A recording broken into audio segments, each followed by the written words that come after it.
The next witness called by the prosecution was Lauren Wallace. Lauren Wallace was attendant for a company called Extra Jet. They fly Gulfstream jets and similar jets on a contract basis. Michael Jackson flew this particular airline quite frequently, and Ms. Wallace indicated that she had flown on between 15 and 25 flights with Michael. She indicated that it wasn't unusual for Michael Jackson to request wine in Diet Coke cans, and she made sure that 4 or 5 Diet Coke cans filled half full of wine would be on each flight that Michael was on.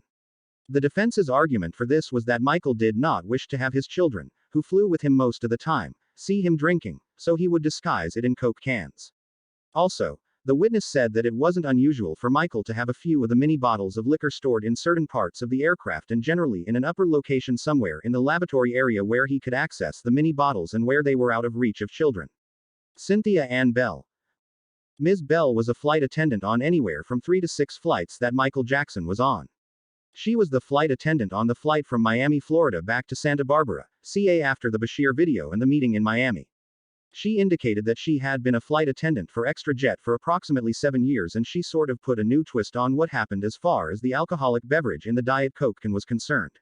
She said that she knew that Michael Jackson was what she called a private drinker, and that she knew that he did not want to have his children see him drinking.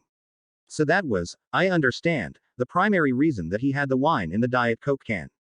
She said that on all of the flights that she had been on, including the one from Miami, she had never seen, and she indicated that she had the best view of the entire cabin during the entire flight at all times, and that she never saw Michael Jackson share a drink with any children or anyone else for that matter on the plane. She said she did not observe any inappropriate behavior on the part of Michael Jackson. She did indicate, however, that Gavin Arvizo was very rude and obnoxious on the flight. He at one time was throwing food, and at another time he complained loudly to Ms. Bell that his food was cold and he just did not act very well at all. She indicated that at no time was Michael Jackson or his kids ever rude on the flight. She indicated in her testimony to the grand jury and interview with the sheriff's department that she thought Gavin was really a weird kid. She indicated that Gavin Arvizo was very rude on the flight, and that at one point he flung some mashed potatoes with a spoon and the potatoes hit the doctor that was traveling on board. What ensued from that incident was kind of generally disruptive, but playful kind of food fight. She felt that the initial action by Gavin Arvizo was extremely rude, and she indicated that Michael Jackson really didn't attempt in any way to calm down Gavin. But even more significantly was the fact that this flight attendant said that Janet Arvizo made no attempt whatsoever to correct her child's behavior on the flight. The prosecution later tried to imply that Gavin's behavior on the plane was probably caused by his being intoxicated. This particular flight attendant did not feel that was true.